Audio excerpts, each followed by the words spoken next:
आज सबसे पहले हम मध्य प्रदेश के मऊ में हुए सांप्रदायिक दंगों का एक ब्लैक एंड व्हाइट विश्लेषण आपके लिए करेंगे। भारत के अब तक के इतिहास में धर्म को लेकर दंगे हुए हैं, जाति को लेकर दंगे हुए हैं, राजनीतिक मुद्दों पर दंगे हुए हैं, छात्रों के बीच दंगे हुए हैं, बिजली, पानी और यहां तक कि पैसे के विवाद को लेकर भी कभी कभी लड़ाई झगड़े या दंगे हो जाते हैं। लेकिन आज तक भारत में किसी खेल में भारत की जीत का जश्न मनाने पर सांप्रदायिक दंगे कभी नहीं हुए और हमें लगता है कि देश में इस मुद्दे पर कभी दंगे हो ही नहीं सकते। आपने भी कभी इसकी कल्पना नहीं की होगी।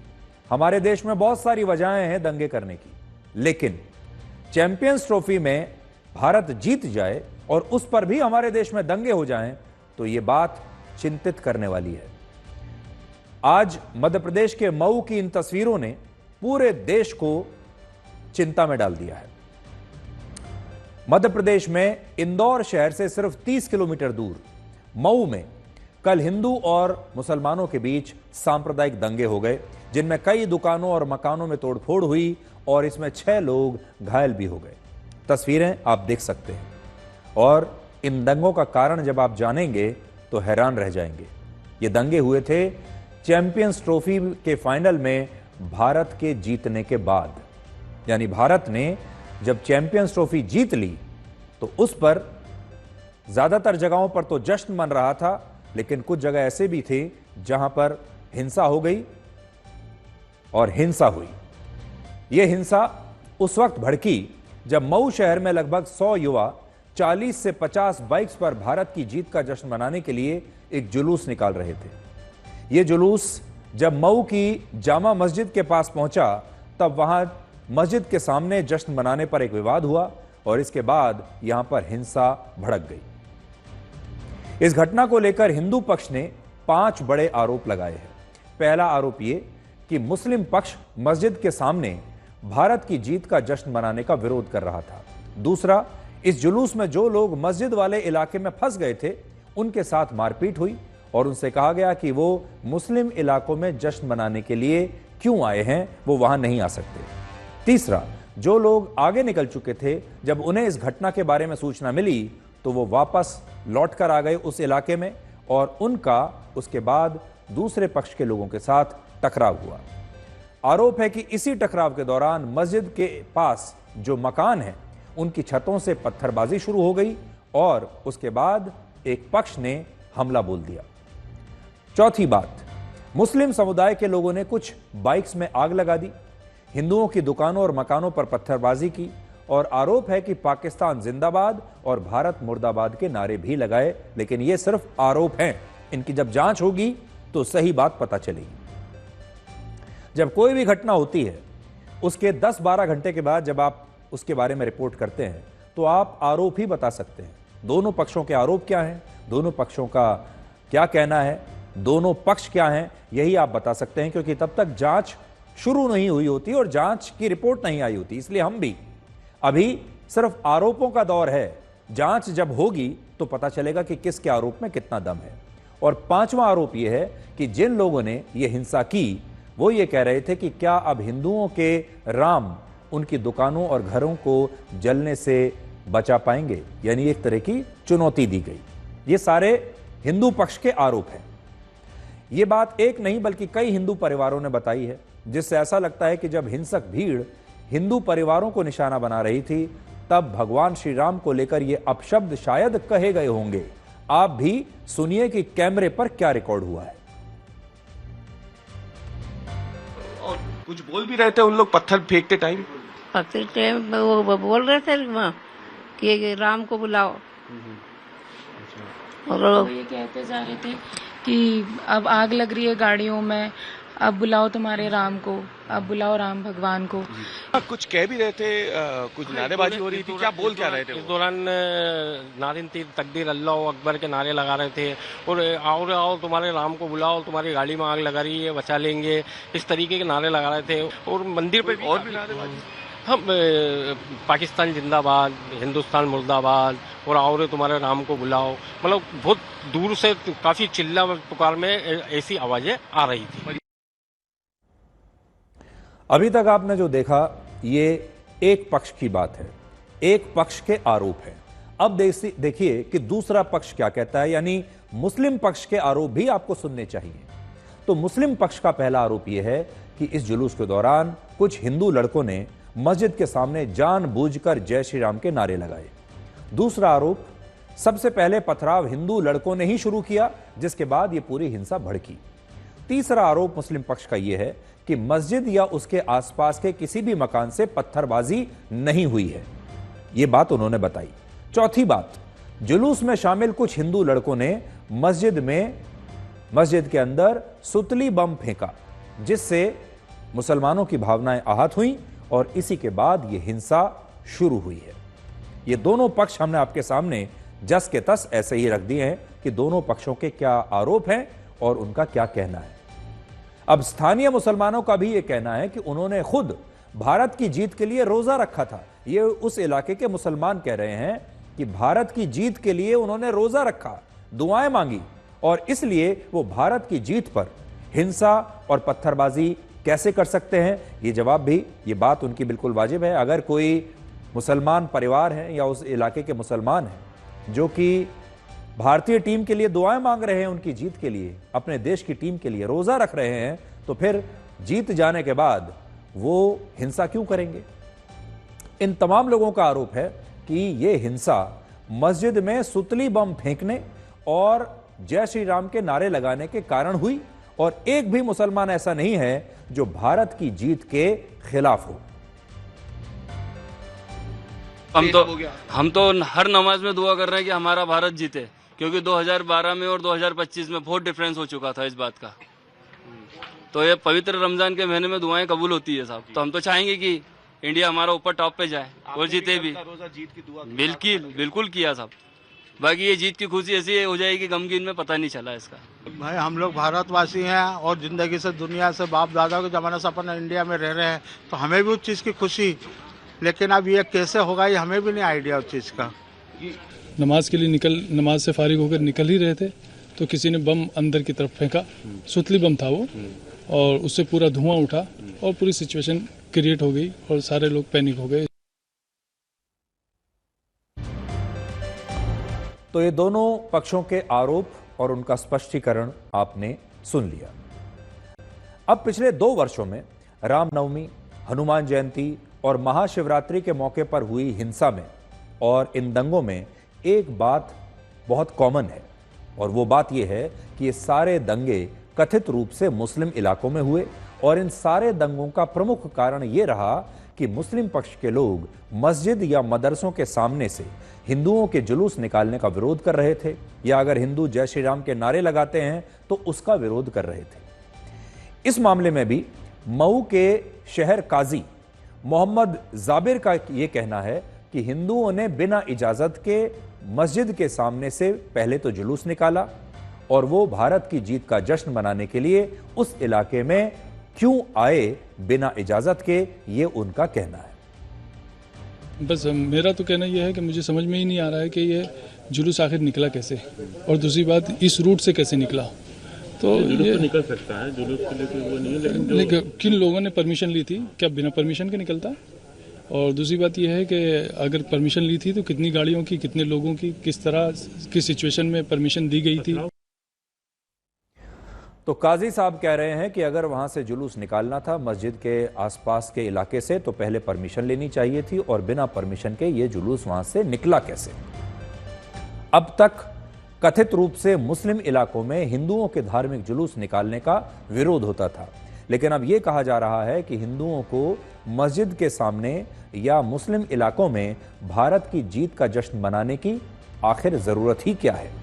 ये बात हम बार बार कहते हैं कि हमारे देश में ये मुस्लिम और हिंदू इलाके आखिर कब बने, ये किसने तय किया कि ये हिंदुओं का इलाका बन गया है और ये मुसलमानों का इलाका बन गया है। ये संविधान के किस पन्ने पर लिखा है, ये हमारे देश के कानून में कहां लिखा है कि ये इलाका अब से हिंदुओं का इलाका बन गया, यहां मुसलमान नहीं आ सकते, और ये मुसलमानों का इलाका बन गया, यहां हिंदू नहीं आ सकते। और धर्म के आधार पर इलाकों का ये बंटवारा कैसे हुआ, कब हुआ, किसी को पता ही नहीं चला, लेकिन ये हो चुका है।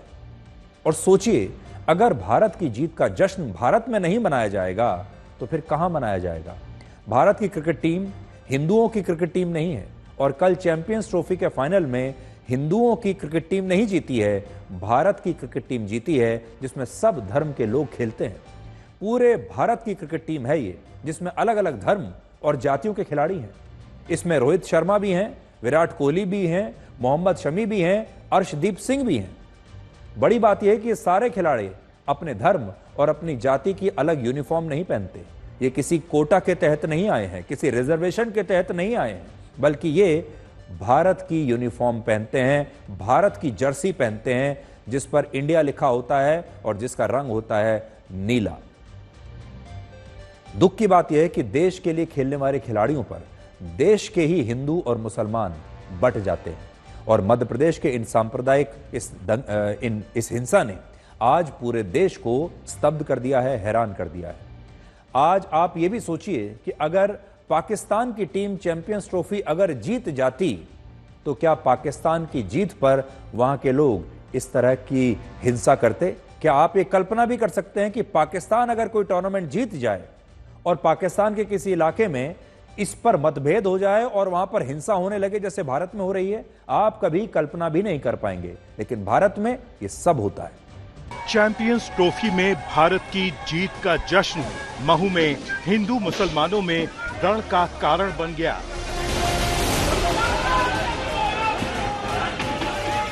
जीत के जश्न के जुलूस से कुछ लोगों की भावनाएं आहत हो गईं और उसके बाद शुरू हुई नारेबाजी और फिर पत्थरबाजी।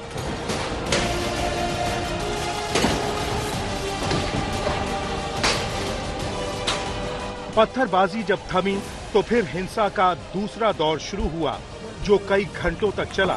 गाड़ियों में आग लगाई गई, दुकानों को फूंक दिया गया।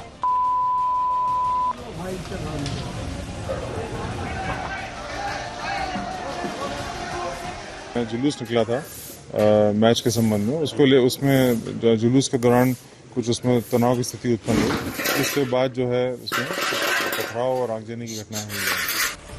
जिस जीत पर पूरे महू को खुश होना चाहिए था, उस जीत के बाद मातम जैसा माहौल था। किस तरीके से ये घटना हुई, क्या उसके कारण रहे, कौन कौन से लोग जिम्मेदार हैं, वो सब चीज़ें अभी अगले 1-2 घंटे के बाद हम लोग निकालना चालू करेंगे और जो भी इसमें लोग शामिल होंगे उनके खिलाफ कड़ी से कड़ी कार्रवाई की जाएगी। जिस इलाके में हंगामा हुआ वो जामा मस्जिद का इलाका है। जश्न मना रहे लोग जब जामा मस्जिद के सामने से निकले, उसी वक्त विवाद की चिंगारी भड़क गई।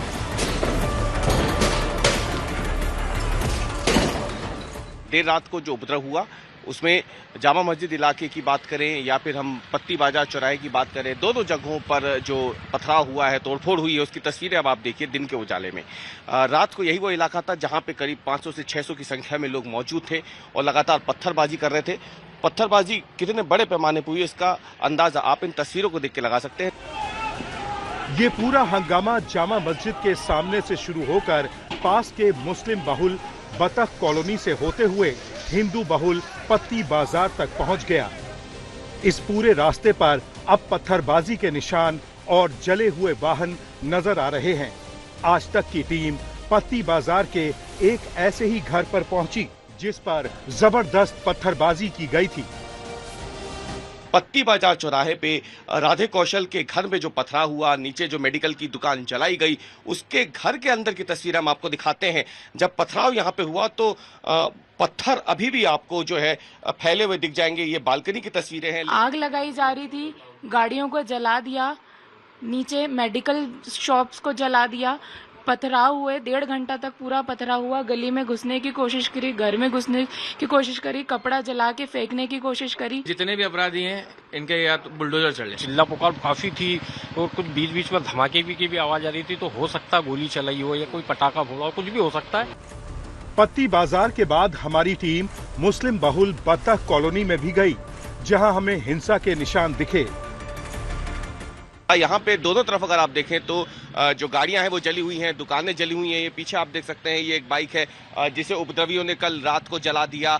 और सिर्फ यही बाइक नहीं है, इसी मोहल्ले में अगर आप देखें तो यहाँ पथराव भी हुआ था और पथराव के साथ ही ये दुकान जो है इसे भी अगर आप देखें तो जला दिया गया। इस हिंसा के बाद मध्य प्रदेश की कानून व्यवस्था पर बड़े सवाल खड़े होने लगे हैं और इस वजह से अब दंगाइयों पर सख्त एक्शन की तैयारी हो रही है। में अभी एफआईआर की जा रही हैं। अभी तक 2 एफआईआर ऑलरेडी हो गई हैं और जो आरोपी लिखवाए जा रहे हैं उनको क्या कहते हैं गिरफ्तार भी पुलिस कर रही है। सीसीटीवी फुटेज भी पुलिस लगातार चेक कर रही है और उन वीडियो रिकॉर्डिंग्स को एकत्रित करके जिन लोगों ने शांति भंग करने की कोशिश की उनको भी पुलिस गिरफ्तार कर रही है। जीत के जश्न में हिंसा की आग भड़काने वालों के खिलाफ सख्त कार्रवाई की मांग हो रही है, लेकिन ये हैरान करने वाली बात है कि भारत की जीत से चिढ़कर पहला पत्थर किसने और क्यों फेंका था। मध्य प्रदेश के महू से रवीश पाल सिंह के साथ धर्मेंद्र कुमार, आज तक। आज से संसद के बजट सत्र का दूसरा चरण शुरू हुआ है और हमें लगता है कि सरकार को अब संसद में ये स्पष्ट करना चाहिए कि इस देश में कोई भी इलाका मुसलमानों या हिंदुओं का नहीं है। ये सारे इलाके भारत के हैं और भारत के संविधान में कहीं भी किसी इलाके को हिंदू इलाका या मुस्लिम इलाका घोषित नहीं किया गया है और इस देश में भारत की जीत का जश्न कहीं भी मनाया जा सकता है। अगर सरकार संसद में यह स्पष्ट करती है तो उन लोगों का भ्रम टूटेगा जो अपने धर्म की ज्यादा आबादी होने के कारण कुछ इलाकों को अपने धर्म का इलाका समझने लगे हैं। जिस समय मध्य प्रदेश में भारत की जीत के जश्न पर यह हिंसा हो रही थी, उस वक्त दुबई के स्टेडियम में विराट कोहली मोहम्मद शमी की मां के पैर छूकर अपनी जीत के बाद उनका आशीर्वाद ले रहे थे और यह है असली भारत। भारत के असली हिंदू और मुसलमान वो नहीं हैं जो देश की जीत पर हिंसा करते हैं, बल्कि असली हिंदू और मुसलमान विराट कोहली और मोहम्मद शमी जैसे खिलाड़ी हैं जो एक दूसरे को गले लगाते हैं, एक दूसरे को सपोर्ट करते हैं, एक दूसरे के परिवारों का सम्मान करते हैं। और आज आप इन तस्वीरों से यह भी समझ पाएंगे कि भारत की संस्कृति और संस्कार कितने महान हैं। इस तस्वीर को आप देखिए और इस तस्वीर में आपको विराट कोहली मोहम्मद शमी की मां के पैर छूते हुए दिखाई देंगे। और हुआ ये कि जीतने के बाद मोहम्मद शमी अपने परिवार को लेकर आए और वो चाहते थे कि विराट कोहली उनके परिवार से मिलें, उनकी मां से मिलें और उनके साथ एक फोटो खिंचवाएं। अब आप देखिए विराट कोहली भी हैं कितने बड़े सुपरस्टार, और विराट कोहली जब मोहम्मद शमी के परिवार से मिले तो उन्होंने सबसे पहले उनकी मां के पैर छुए और उनका आशीर्वाद लिया। हिंदू और मुस्लिम एकता की इससे बड़ी कहानी और तस्वीर क्या हो सकती है, और यही तो है असली भारत। विराट कोहली पूरी दुनिया के लिए एक महान खिलाड़ी हैं, सुपरस्टार हैं, लेकिन जब वो स्टेडियम में मोहम्मद शमी की मां से मिलते हैं तो उनके पैर छूकर उनका आदर और सम्मान करना नहीं भूलते। ये तस्वीरें इसलिए भी बड़ी महत्वपूर्ण हैं क्योंकि इस्लाम धर्म में बड़ों के पैर छूकर आशीर्वाद लेने की परंपरा नहीं है और इसे अल्लाह के खिलाफ माना गया है, जबकि हिंदू धर्म में इसी परंपरा का विशेष स्थान है और यह परंपरा बड़ों के प्रति आदर, सम्मान और विनम्रता के भाव को दर्शाती है। आज जब आप इन तस्वीरों को देखेंगे तो आपको विराट कोहली के संस्कार नजर आएंगे और यह भी पता चलेगा कि असली हिंदू मुस्लिम एकता कैसी होती है और कैसे विराट कोहली को मोहम्मद शमी की मां ने, उनके परिवार ने प्यार से वो कितने मिले और कैसे उनकी मां ने विराट कोहली को दिल से आशीर्वाद भी दिया, दुआएं दी। देखिए, जब भी कोई जीत होती है या जब भी कोई हार होती है, चाहे वो खेल में हो या जीवन में हो, वो आपको बहुत कुछ सिखा कर जाती है। चैंपियंस ट्रॉफी में कल भारत की टीम जीत गई, पूरा देश जश्न मना रहा है, लोग खुश हैं। ऐसा तो नहीं है कि भारत के जो 140 करोड़ लोग हैं उनके जीवन में आज से कुछ बदल जाएगा, उनकी कोई परेशानियां समाप्त हो जाएंगी, उनके जीवन में कोई बहुत बड़ा बदलाव आने वाला है। लेकिन खेल में जब अपने देश की टीम जीतती है तो सबको एक खुशी मिलती है, सब उसका जश्न मनाते हैं। ऐसा लगता है जैसे उनका अपना परिवार जीता है और इसी को कहते हैं राष्ट्रवाद। क्रिकेट में मिली ये जो जीत है, इसने भारत की 140 करोड़ आत्माओं को इतनी प्रसन्नता दी है जिसका कि आप अंदाजा नहीं लगा सकते। लेकिन यह जीत सिर्फ खेल की जीत नहीं है, हर जीत के पीछे जिंदगी के कुछ सबक छिपे होते हैं। एक सबक हिंदू और मुसलमान एकता का था जो हमने अभी आपको दिखाया, लेकिन और भी कई सबक हैं जिसमें अगर आप क्रिकेट नहीं भी खेलते हैं और नहीं भी देखते हैं तो भी ये सबक आपको जरूर लेने चाहिए कल रात की जीत के बाद। अब आप इन तस्वीरों को देखिए जिनमें रोहित शर्मा और विराट कोहली एक दूसरे के साथ डांडिया कर रहे हैं। यह तस्वीर आप देखिए, उन्होंने विकेट उखाड़ी, एक एक विकेट दोनों ने अपने हाथ में ली और उसके बाद डांडिया खेलना शुरू कर दिया, डांडिया करना शुरू कर दिया। अब तक क्रिकेट की दुनिया में विराट कोहली और रोहित शर्मा की आपस में राइवलरी की बातें की जाती थी और यह माना जाता था कि टीम इंडिया इन दोनों खिलाड़ियों के खेमों में बटी हुई है। ये दोनों खिलाड़ी एक दूसरे को पसंद नहीं करते, एक दिल्ली का खेमा है और दूसरा टीम इंडिया में मुंबई का खेमा है और ये दोनों के बीच में ईगो की प्रॉब्लम है। ऐसा हम लगातार सुनते आए हैं।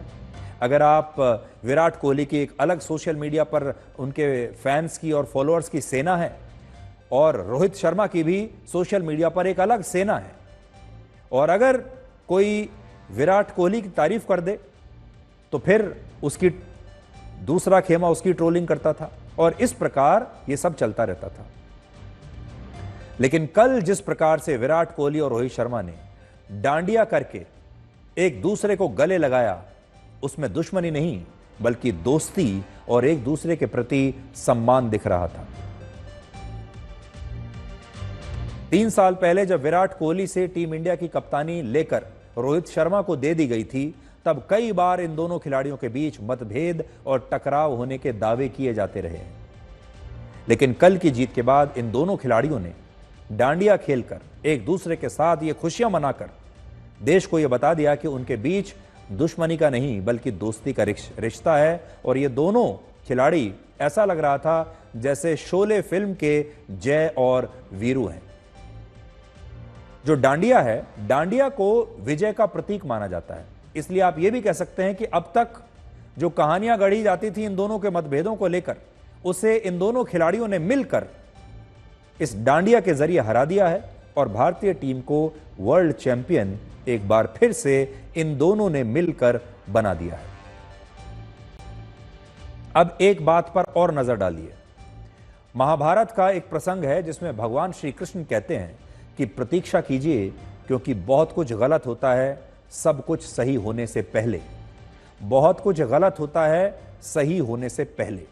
और ये शब्द रोहित शर्मा पर बिल्कुल फिट बैठते हैं। जब रोहित शर्मा के प्रदर्शन पर लगातार सवाल उठ रहे थे, लोग कहते थे कि उनके बल्ले से रन नहीं निकल रहे, अब वो चूक गए हैं, अब उनमें ताकत नहीं बची है, अब वो रन नहीं बना रहे हैं, आउट ऑफ फॉर्म हो गए हैं। उनके वजन के लिए, उनकी फिटनेस के लिए उनकी आलोचना हो रही थी, मजाक उड़ रहा था, अपमान किया जा रहा था, उन पर रिटायरमेंट के लिए दबाव बनाया जा रहा था, कुछ लोग मजाक उड़ा रहे थे। तब रोहित शर्मा अपने इस मुश्किल समय में विचलित नहीं हुए, उन्होंने धैर्य नहीं छोड़ा, धैर्य के साथ सब कुछ सुनते रहे और उन्होंने इंतजार किया और इस बात को सही साबित किया कि सब कुछ सही होने से पहले बहुत कुछ गलत भी होता है। और इस दौरान आपको ना तो अपने परिश्रम में कोई कमी लानी चाहिए, ना ही अपना आत्मविश्वास कम करना चाहिए, सिर्फ धैर्य रखना चाहिए, आलोचनाओं को सुनना चाहिए, लेकिन आलोचनाओं का असर आप पर नहीं होना चाहिए। और सबसे बड़ी बात, इंतजार कीजिए। जैसे बुरा समय आता है उसके बाद वैसे ही अच्छा समय भी आता है। एक तस्वीर आपको दिखाते हैं, पुरानी तस्वीर है, सिर्फ 66 दिन पहले की तस्वीर है। 66 दिन पहले, लगभग 2 महीने पुरानी बात है, जब 3 जनवरी को ऑस्ट्रेलिया के खिलाफ टेस्ट मैच में रोहित शर्मा को टीम से बाहर होना पड़ा था। बाहर बैठे हुए थे इस तरीके से, उदास थे, उनके चेहरे पर निराशा दिखाई दे रही थी। इतना बड़ा कप्तान, इतना बड़ा खिलाड़ी, और आज उसे प्लेइंग 11 से बाहर निकाल दिया गया और वो बाहर मैदान से बाहर बैठकर अपनी टीम को खेलते हुए देख रहा है, लेकिन उनके साथ खेल नहीं सकता, उनकी कप्तानी नहीं कर सकता। उस दिन वो कितने निराश थे। हर कोई ये कहता था कि अब रोहित शर्मा का करियर समाप्त हो चुका है, बहुत अपमान हुआ है, अब उन्हें यहां से रिटायर हो जाना चाहिए, अब और अपमान नहीं सहना चाहिए और यहां से वापसी का रास्ता बंद हो गया है, कभी वापसी नहीं कर पाएंगे। लेकिन रोहित शर्मा ने सिर्फ 66 दिन में पूरी कहानी को पलट दिया और कल जब भारतीय टीम ने चैंपियंस ट्रॉफी जीती, तब रोहित शर्मा बाहर नहीं बैठे थे 2 महीने पहले की तरह, कल वो सेंटर स्टेज में थे। कल वो बीच में थे, पूरी दुनिया उनके लिए तालियां बजा रही थी और कह रही थी कि कमबैक हो तो ऐसा हो, वापसी हो तो ऐसी हो। रोहित शर्मा से आप सीख सकते हैं कि अपने मुश्किल और बुरे वक्त में कभी भी घबराना नहीं चाहिए। बुरा वक्त रास्ते में कंकड़ की तरह होता है जो शुरुआत में चुभता जरूर है, लेकिन आगे की चट्टानों से आपको लड़ना भी सिखा देता है। और रोहित शर्मा ने बिल्कुल यही किया और रोहित शर्मा ने हमारे देश के युवाओं को यही बताया है। असल में जिंदगी में कमबैक की कहानियां हमेशा बड़ी शानदार होती हैं, मतलब वापसी की कहानियां। और आप भी कभी सोचिएगा, वापसी की कहानियों में बहुत कुछ छिपा होता है।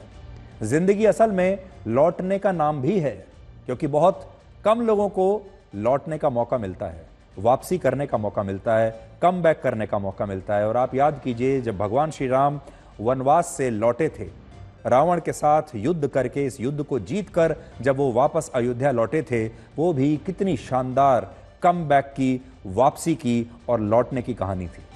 इसलिए लौटने की कहानियों को हमेशा ध्यान से देखिए और पढ़िए। पिछले कुछ समय में देश ने दो बहुत बड़े कमबैक देखे हैं, जिनमें एक कमबैक टीम इंडिया ने किया है, जो 19 नवंबर 2023 को ऑस्ट्रेलिया से वनडे क्रिकेट के वर्ल्ड कप में हार गई थी। पूरा देश निराश था, लेकिन इसके बाद टीम इंडिया ने पिछले साल T20 का वर्ल्ड कप जीता और अब चैंपियंस ट्रॉफी जीतकर 19 नवंबर की तारीख की यादों को हमेशा के लिए धुंधला कर दिया है। और कमबैक की बात हो ही रही है तो आप देखेंगे,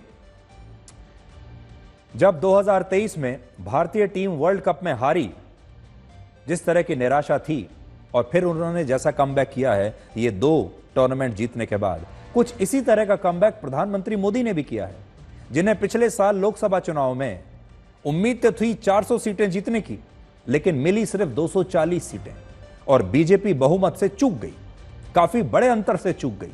विपक्षी नेताओं ने कहना शुरू कर दिया था कि अब प्रधानमंत्री मोदी की लोकप्रियता खत्म हो गई है, अब वापसी का रास्ता या तो बंद हो चुका है या बहुत मुश्किल है।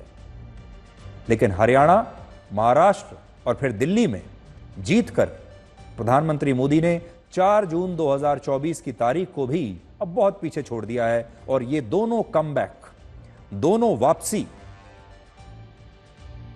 आपको ये बताती हैं कि बुरे समय में कोशिश कभी नहीं छोड़नी चाहिए, क्योंकि कोशिश करने वाले ही कामयाब होते हैं। अब हम आपको यह बताएंगे कि कल भारत की जीत में पाकिस्तान कहां गायब हो गया, जबकि ये जो चैंपियंस ट्रॉफी थी, इसका जो ऑफिशियल होस्ट है वो तो पाकिस्तान ही था, पाकिस्तान ने ही तो इसका आयोजन किया था। लेकिन कल मैच के बाद जितनी भी सेरेमनी हुई उसमें पाकिस्तान बिल्कुल गायब था। आपको भी नहीं पता होगा कि असल में चैंपियंस ट्रॉफी इस बार पाकिस्तान में हुई है। इस बार चैंपियंस ट्रॉफी की मेजबानी पाकिस्तान कर रहा था और बहुत सारे लोग अब ये पूछ रहे हैं कि जब भारत को ट्रॉफी दी गई तब पाकिस्तान क्रिकेट बोर्ड के अध्यक्ष या पाकिस्तान क्रिकेट बोर्ड के दूसरे प्रतिनिधि पोडियम पर, स्टेज पर मौजूद क्यों नहीं थे? कोई एक आदमी तो होता।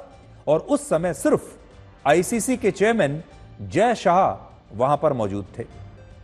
और उससे पहले भी जब भारत के खिलाड़ियों को चैंपियंस ट्रॉफी का व्हाइट कोट पहनाया गया, तब भी पोडियम पर आईसीसी के चेयरमैन जय शाह और बीसीसीआई के अध्यक्ष रॉजर बिनी मौजूद थे और पाकिस्तान के क्रिकेट बोर्ड से वहां पर कोई नहीं था, जबकि मेजबानी इस टूर्नामेंट की पाकिस्तान ने की थी। पाकिस्तान का दुर्भाग्य देखिए, कितनी किस्मत खराब है कि चैंपियंस ट्रॉफी का आयोजन पाकिस्तान ने करवाया, इस पर 1000 करोड़ रुपए खर्च भी कर दिए, लेकिन ना तो पाकिस्तान की टीम फाइनल में पहुंची और ना ही फाइनल मैच पाकिस्तान में हुआ। और जब ये टूर्नामेंट खत्म हुआ तो पाकिस्तान का कोई नुमाइंदा वहां मौजूद नहीं था।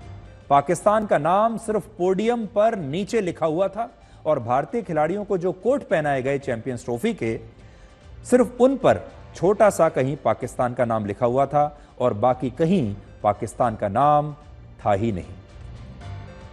ये जो कोट आपने देखे हैं, भारतीय टीम ने जो सफेद कोट उसके बाद पहने, उन कोट्स पर जरूर यहां पर लिखा हुआ था चैंपियंस ट्रॉफी और नीचे लिखा था पाकिस्तान।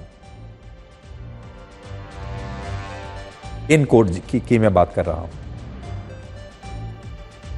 पाकिस्तान के क्रिकेट बोर्ड का कहना है कि उसके अध्यक्ष मोहसिन नकवी बीमार थे और उन्होंने अपनी जगह पाकिस्तान क्रिकेट बोर्ड की तरफ से इस टूर्नामेंट के डायरेक्टर सुमेर अहमद और उस्मान वहला को दुबई भेजा था, लेकिन आईसीसी की तरफ से उन्हें पोडियम पर आने के लिए एक बार भी आमंत्रित नहीं किया गया और अब पाकिस्तान का क्रिकेट बोर्ड इसके खिलाफ आईसीसी में अपना विरोध दर्ज करवा रहा है। हालांकि सूत्रों से पता चला है हमें कि आईसीसी के मुताबिक पोडियम पर पाकिस्तान के क्रिकेट बोर्ड के अध्यक्ष को ही बुलाया जा सकता था। पाकिस्तान क्रिकेट बोर्ड का अध्यक्ष ही आ सकता था, लेकिन क्योंकि उनके अध्यक्ष दुबई में थे ही नहीं, इसलिए उनकी गैर मौजूदगी में आईसीसी के अध्यक्ष जय शाह ने विजेता टीम को यह ट्रॉफी दी। पाकिस्तान के पूर्व खिलाड़ी शोएब अख्तर ने भी इस पर बड़ी हैरानी जताई है और पाकिस्तान में लोग सोशल मीडिया पर भी ये लिख रहे हैं कि ये पाकिस्तान की इंटरनेशनल बेइज्जती हुई है। 29 सालों के बाद पाकिस्तान में किसी आईसीसी टूर्नामेंट का आयोजन हुआ जिसमें पाकिस्तान की टीम बिना कोई मैच जीते ही बाहर हो गई, जबकि भारत ने अपने सारे मैच दुबई में खेले और इसके बाद भी लाहौर के स्टेडियम में भारत का राष्ट्रीय ध्वज तिरंगा लहराया गया और यह है भारत की असली ताकत। भारत की जीत के बाद पाकिस्तान के लोग गुस्से में हैं और कह रहे हैं कि उन्होंने कभी ये सोचा नहीं था कि पाकिस्तान के इतने बुरे दिन आ जाएंगे। अब देखिए, पाकिस्तान में जो आम लोग हैं उनमें एक बहुत बड़ा बदलाव आजकल आपको ये नजर आया होगा। पाकिस्तान के जो आम लोग थे वो पहले एक ज़माने में भारतीय क्रिकेट टीम की बड़ी आलोचना किया करते थे। वो कहते थे कि पाकिस्तान तो हार जाए कोई बात नहीं, लेकिन भारत नहीं जीतना चाहिए। उन्हें पाकिस्तान की हार से ज़्यादा खुशी भारत की हार में दिखती थी और भारत जब जीतता था तो उन्हें पाकिस्तान की हार से भी ज़्यादा दुख भारत की जीत से होता था। एक ज़माना ऐसा था, लेकिन अब आपने ये नोट किया होगा पाकिस्तान के जो क्रिकेट दर्शक हैं, वहाँ के जो आम लोग हैं, वो भारत की टीम की खुलकर तारीफ कर रहे हैं, भारत के क्रिकेट बोर्ड की तारीफ कर रहे हैं। जिस तरीके से भारत ने क्रिकेट को अपने देश में फैलाया है, जिस प्रकार से हमारे देश में शानदार खिलाड़ी आ रहे हैं भारत की टीम में, जिस प्रकार से हमने इतने विकल्प पैदा किए हैं, आज हमारे देश में कम से कम 40 से 50 वर्ल्ड क्लास क्रिकेटर्स हैं जो हमारे डोमेस्टिक क्रिकेट है उसकी वजह से हमने तैयार किए हैं। कोई और देश ऐसा नहीं होगा जिसके पास कम से कम 50 वर्ल्ड क्लास क्रिकेटर्स इस समय उनके डोमेस्टिक लीग में खेल रहे होंगे भारत के अलावा। और पाकिस्तान के जो लोग हैं वो भी इस बात को समझ गए हैं कि उनके देश में कितना भ्रष्टाचार है और उस भ्रष्टाचार का असर उनके पाकिस्तान क्रिकेट बोर्ड पर भी दिखता है और टीम पर भी दिखता है। और इसी वजह से पाकिस्तान के जो लोग हैं वो अब अपने प्रशासन से, अपने क्रिकेट बोर्ड से और अपनी क्रिकेट टीम से बहुत नाराज हैं, लेकिन विराट कोहली के फैन हैं, रोहित शर्मा को पसंद करते हैं और भारतीय टीम की जीत को वो उसका जश्न भी मना रहे हैं। ये बहुत बड़ा बदलाव है। अब आपको ये बताएंगे कि क्या महाराष्ट्र से मुगल शासक औरंगजेब की कब्र को हटाया जाना चाहिए और क्या इसे हटाया भी जा सकता है। जब से फिल्म छावा आई है, छावा को लेकर देश में औरंगजेब के अत्याचारों पर एक नई बहस शुरू हो गई है। वो बहस अब इस सवाल पर आकर अटक गई है कि क्या महाराष्ट्र से औरंगजेब की कब्र को हटा देना चाहिए। लोग ये पूछ रहे हैं कि औरंगजेब की कब्र आखिर हमने यहां पर क्यों बनाकर रखी है। जब औरंगजेब ने हमारे ऊपर इतने अत्याचार किए हैं तो हम औरंगजेब की इतनी शानदार कब्र कैसे बना सकते हैं। और ये मांग छत्रपति शिवाजी महाराज के वंशजों ने उठाई है और महाराष्ट्र के मुख्यमंत्री देवेंद्र फडणवीस ने भी कहा है कि वो भी ये चाहते हैं कि इस कब्र को महाराष्ट्र से हमेशा के लिए हटा दिया जाए। अब इस मुद्दे पर बीजेपी को उप मुख्यमंत्री एकनाथ शिंदे की पार्टी के साथ उद्धव ठाकरे, राज ठाकरे और कांग्रेस के नेताओं का भी समर्थन मिल रहा है और इसी वजह से अब यह बहस शुरू हो गई है कि क्या वाकई में औरंगजेब की कब्र को हटाया जा सकता है। आज से 318 वर्ष पहले वर्ष 1707 में जब औरंगजेब की मृत्यु हुई थी, तब महाराष्ट्र के औरंगाबाद में उसकी कब्र का निर्माण हुआ और इस क्षेत्र का नाम औरंगाबाद औरंगजेब के नाम पर ही रखा गया था। यह बात हमेशा याद रखिएगा, इस जगह को औरंगाबाद क्यों कहा जाता है। औरंगाबाद औरंगजेब के नाम पर पड़ा है। हालांकि अब बीजेपी की सरकार में इस जिले का नाम बदलकर छत्रपति संभाजी नगर हो चुका है। भारत के लोगों को आजादी के बाद कई दशकों तक यही बताया गया कि औरंगजेब एक महान योद्धा था, लेकिन सच ये था कि औरंगजेब ने भारत के हिंदुओं पर बहुत अत्याचार किए। उसके 49 वर्षों के शासनकाल में 46 लाख लोग मारे गए थे। सोचिए, 49 वर्षों तक उसने शासन किया और 46 लाख लोग मारे गए। इस दौरान उसने छत्रपति संभाजी महाराज को 40 दिनों तक भयंकर यातनाएं देने के बाद उनकी हत्या करवाई थी। लेकिन दुख की बात यह है कि औरंगजेब के इस अत्याचार को लोगों ने तब स्वीकार किया, किसी ने आवाज नहीं उठाई। स्कूलों कॉलेजों में औरंगजेब की बातें पढ़ाई गई, औरंगजेब के नाम पर शहरों के नाम रख दिए गए। और अब जब इस पर एक फिल्म बनी है तब जाकर लोगों को असली कहानी के बारे में पता चला है। तो देखिए, कई बार फिल्में भी समाज को बदलने में बहुत काम करती हैं। औरंगजेब की कब्र को आर्कियोलॉजिकल सर्वे ऑफ इंडिया यानी ASI ने आजादी से पहले ही संरक्षित स्थल यानी प्रोटेक्टेड मॉन्यूमेंट घोषित कर दिया था और अब यह कब्र ASI के अधिकार क्षेत्र में आती है और इस समय महाराष्ट्र की सरकार इसे चाहकर भी हटा नहीं सकती। लेकिन अगर केंद्र सरकार इसे हटाने की इजाजत देती है तो इस कब्र को शिफ्ट किया जा सकता है और औरंगजेब की कब्र महाराष्ट्र से और औरंगाबाद से हमेशा के लिए हटाई जा सकती है। यह संभव है। भारत दुनिया का शायद इकलौता ऐसा देश होगा जहां इतिहास में अत्याचार करने वाले शासकों को भी इतना सम्मान मिला और आज भी इनका महिमा मंडन किया जाता है। आप ज्यादा पीछे मत जाइए, बांग्लादेश को याद कीजिए, जहां सत्ता बदलते ही बांग्लादेश के संस्थापक शेख मुजीबुर रहमान की प्रतिमा को ध्वस्त कर दिया गया। वहां के लोगों ने कहा कि अब वो उन्हें अपना आदर्श नहीं मानते, उनके नाम पर जितने भी स्कूल, कॉलेज और बाकी की चीजें हैं सबको वहां से हटाया जा रहा है। वहां के टेक्स्ट बुक में, स्कूलों में और कॉलेजों में जो किताबें पढ़ाई जाती हैं उनमें से भी उनका नाम हटाया जा रहा है। अब वहां की सरकार और लोग कहते हैं कि हमें नहीं पढ़ना उनके बारे में। वर्ष 1991 में सोवियत संघ के विघटन के बाद कई देशों में लेनिन की प्रतिमाएं तोड़ दी गईं। वो उस इतिहास को मिटा देना चाहते थे। इसी तरह इराक में सद्दाम हुसैन, लीबिया में गद्दाफी, जर्मनी में हिटलर, स्पेन में अत्याचार करने वाले तानाशाही शासकों की प्रतिमाएं बहुत बार तोड़ी गई। हर वो देश जिसे जब ये बात समझ में आती है कि उस देश पर, उस देश के समाज पर किसी ने पीछे बहुत अत्याचार किया है, समाज का बहुत नुकसान किया है, देश का नुकसान किया है, तो वो चेतना आने के बाद वो देश सही कदम उठाता है, उस इतिहास को बदलने की कोशिश करता है और ऐसी चीजों को हटा देता है जिससे उन्हें अपने काला इतिहास की याद आए। लेकिन भारत शायद अकेला देश होगा जिसने अपने लोगों पर अत्याचार करने वाले मुस्लिम आक्रमणकारियों, उनके नाम पर भी सड़कों के नाम रखे, शहरों के नाम रखे, उन्हें स्कूल कॉलेजों में टेक्स्ट बुक पर में पढ़ाया। जब मुस्लिम आक्रमणकारी चले गए तो अंग्रेज आए। अंग्रेजों ने हमारे ऊपर कितना अत्याचार किया, अंग्रेजों ने कितना लूटा इस देश को, लेकिन हमने अंग्रेजों के नाम पर भी सड़कें रखी हैं, पार्क्स के नाम रखे हैं, इमारतों के नाम रखे हैं। आज अगर आप देखें, इस देश में सबसे ज्यादा अत्याचार मुस्लिम आक्रमणकारियों ने किए और फिर उसके बाद अंग्रेजों ने किए। और आज हमारे देश में इन दोनों के नाम पर ही सड़कों के नाम भी हैं, शहरों के नाम भी हैं, बड़ी बड़ी बिल्डिंग्स के नाम भी हैं। इन्हें स्कूल और कॉलेजों की किताबों में भी पढ़ाया जाता है। इनकी प्रतिमाएं और मूर्तियां आज भी आपको देश के अलग अलग हिस्सों में मिल जाएंगी। और आज भी हम उस काले इतिहास को अपने सीने से चिपका कर रखना चाहते हैं, जबकि खुद को लोकतंत्र और धर्मनिरपेक्षता का चैंपियन बताने वाले पश्चिमी देशों ने भी कभी ऐसा नहीं किया। आम्हालाही प्रत्येकाला असंच वाटतं, फक्त काही गोष्टी कायद्याने करावे लागतात कारण ती संरक्षित आहे। जुन्या काँग्रेसच्या काळामध्ये ASIचं संरक्षण मिळालं। जेसीबी मारला, खापकीन केलं की केलं, या टाकून कुठे ठेवून काय उपयोग आहे? म्हणजे काय, तो लुटायला झाला होता, चोर होता तो, त्याचं उदात्तीकरण काय करायचं? खबर को छुपाने के लिए कब्र की बात हो रही है। आप ही के हाथों में प्रशासन है, निकालिए। औरंगजेब की भी कब्र जो है वो महाराष्ट्र में नहीं रहनी चाहिए। काय को संगमरमर लगाया, क्यों लगाया? वो दुष्ट था जिसने अपने बाप को जेल में रखा, पानी के बूंद के लिए मोहताज किया, बुरा है।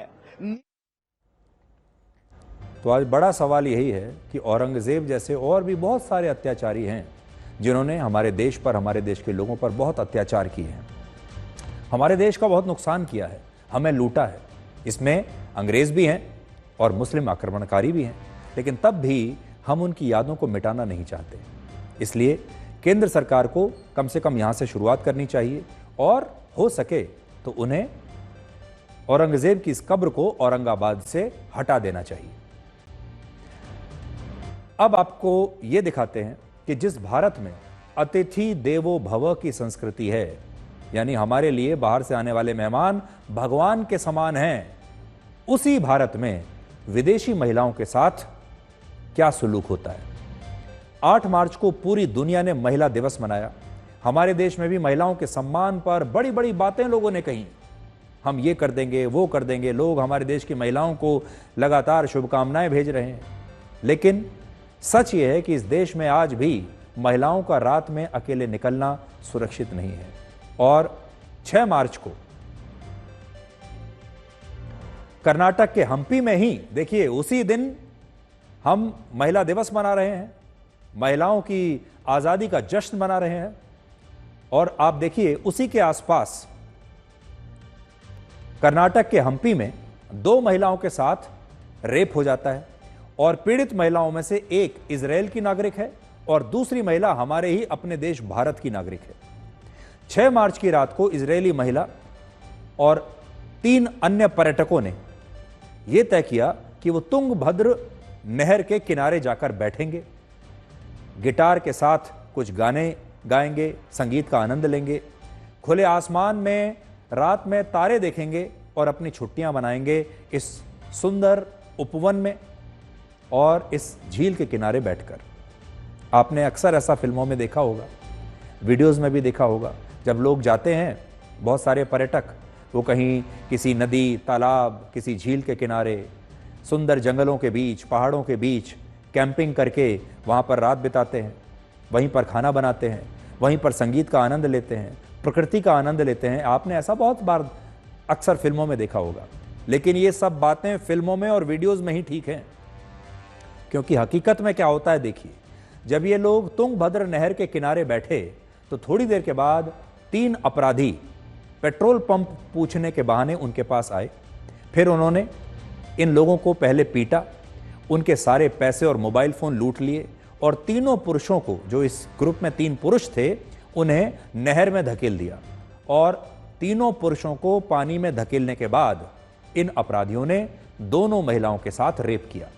इस वारदात में उड़ीसा के 26 साल के एक व्यक्ति बेबास की पानी में डूबने से मौत हो गई, जबकि जो अमेरिकी नागरिक और एक और व्यक्ति जो महाराष्ट्र के थे, ये लोग किसी तरह तैरने के बाद पानी से जान बचाकर बाहर निकल आए, क्योंकि हो सकता है शायद इन्हें तैरना आता होगा, तो ये तैरकर बाहर आ गए। लेकिन उड़ीसा का जो तीसरा पुरुष था वो नहीं बाहर आ पाया, उसकी मृत्यु हो गई।